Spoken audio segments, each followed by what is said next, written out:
Hey everybody, it's Jason Blaha here, representing Jason Blaha Strength and Fitness, and once again it's time for another full body workout. Started with squat, bench, and deadlift. Definitely started working the overhead press in like I said I would, and I kind of messed with today a medium grip bench because I did a bunch of analysis with the empty bar this morning, checking all my lockout with different grips, and really I have the best lockout with a medium grip. Now that being said, I did not like the medium grip bench. It felt weak, didn't like it, so I'm going to go back to what I've been doing, where I've been strongest, where I hit the 350 bench over a month ago, right? So we'll go back and mess with that again. But again, I wanted to just mess around a little, and I don't think it's a big deal. The beauty of benching 3 days a week like I'm doing, I can mess with different grips and we're fine. I did a little side chest so we can see where I'm at here on everything. So over back to the squatting though, so just did heavy singles. I'm using the squat bar, so it adds 10 more pounds. So for those who are unaware, that's a 55-pound bar. It's a Texas squat bar. It's a competition one. So again, I'm just going to work on some heavy singles and stuff just to maintain technique, and I'm going to work on bringing that up. But I'm trying to really just focus on getting some quality singles in while I continue to work on the running, do the box jumps, the sled work, and all in all, it will build a big squat again. So again, I'm not wanting to push the singles real hard just yet on the squat. I want to really get the overhead press and other stuff good. But coming up here soon, yeah, I will probably start pushing those singles up a lot harder on the back squat. I think the other day we did 3 of them, and just did 1 today. And again, it's fine. It's like a nice little good training max. And mainly just maintaining that technique. All right, so I did a medium grip here, so it's about halfway through between the smooth and the rings. It's just slow and it didn't feel the way that I liked, but I wanted to see how it would feel because I do know that's where I'm going to want to bench or press with the overhead press for now.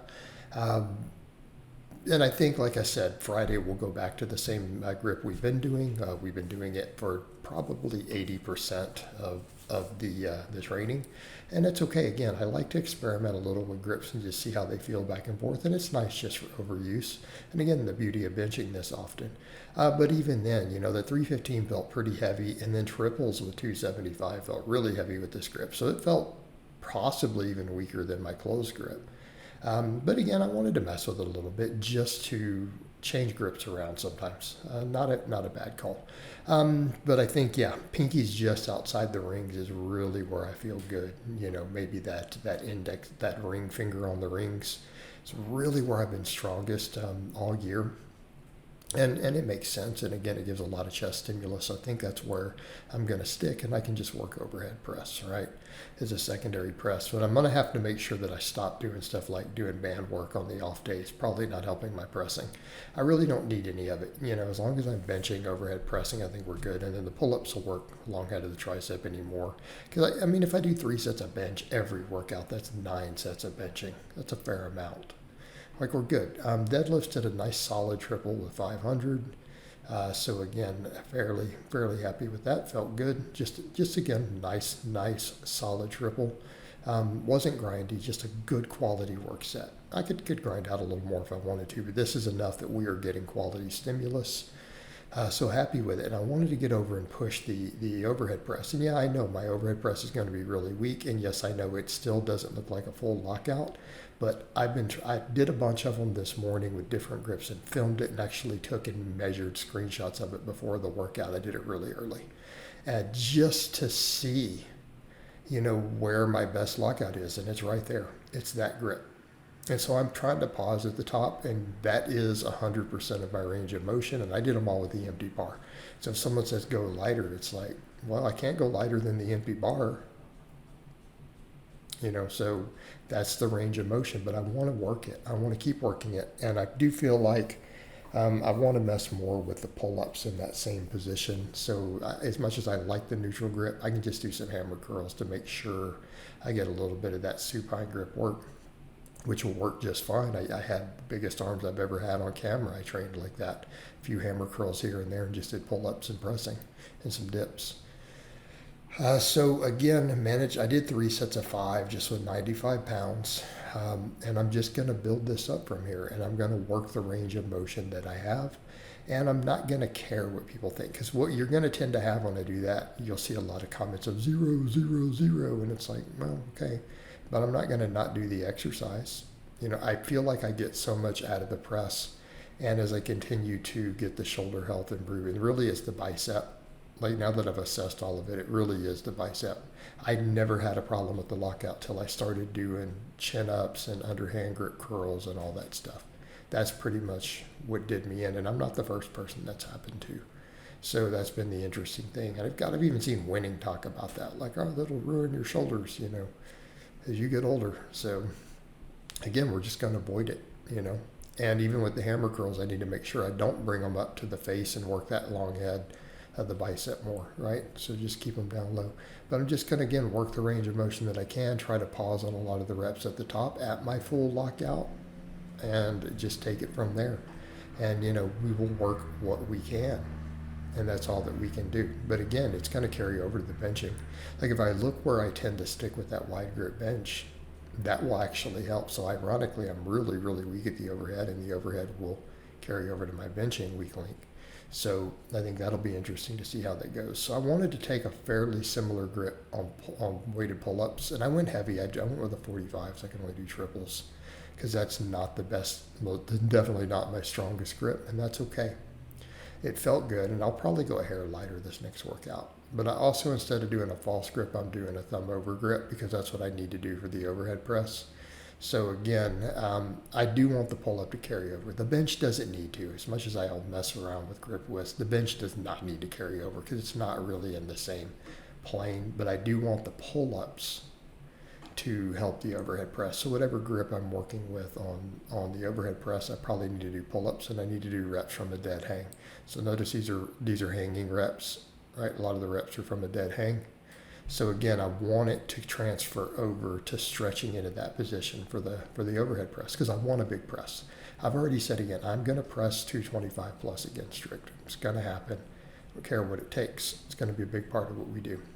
And then just after my 5 lifts, I did 1 set of hammer curls to failure. I thought I was going to be weaker than this.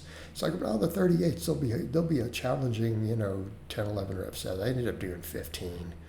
So I need to go heavier on these, and I'll just progressively overload them, because I don't need 15 rep sets right now.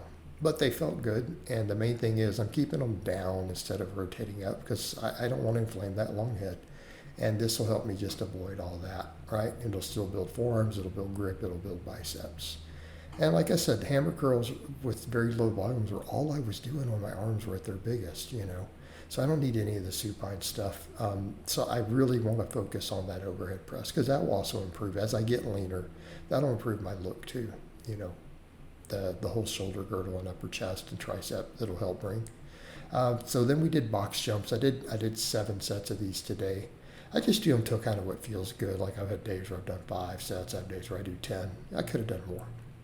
But again, I just wanted to do them all the way up till I did the sled. In fact, I went and set my sled up and came back and did 1 more set before I pushed the sled, because I want that speed to carry over. So again, I'm going to run my other 3 days still. And I feel like for me, the sled sprints and then the box jumps are what's going to help me with my running speed.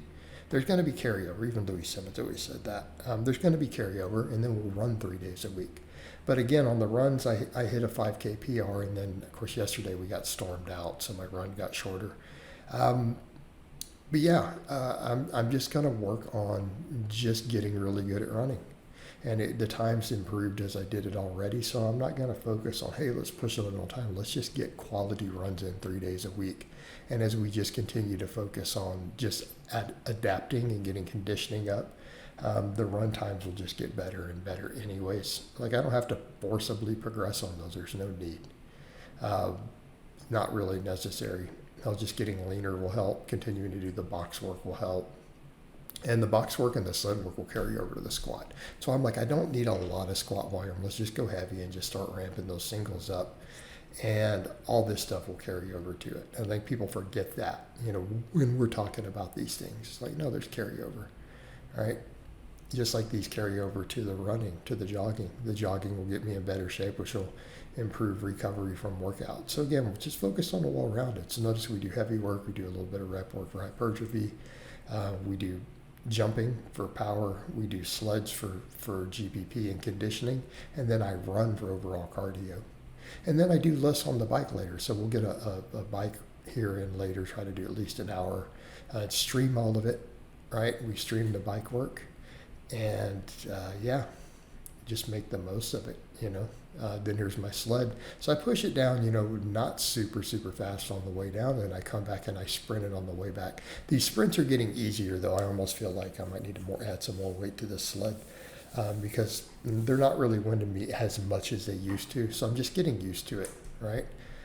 So again, we push it down, you know, not real fast, just a good little pace, and then on the way back, I run and I try to sprint on the back end of it on the way back. But overall, you know, other than we still have to continue to improve the overhead press, and I didn't like that grip on the I didn't like that grip on the bench today, so we'll go back to what we've been doing. But otherwise, pretty happy with today's workout. So I hope it's been informative, and I'll talk to you guys and gals next time.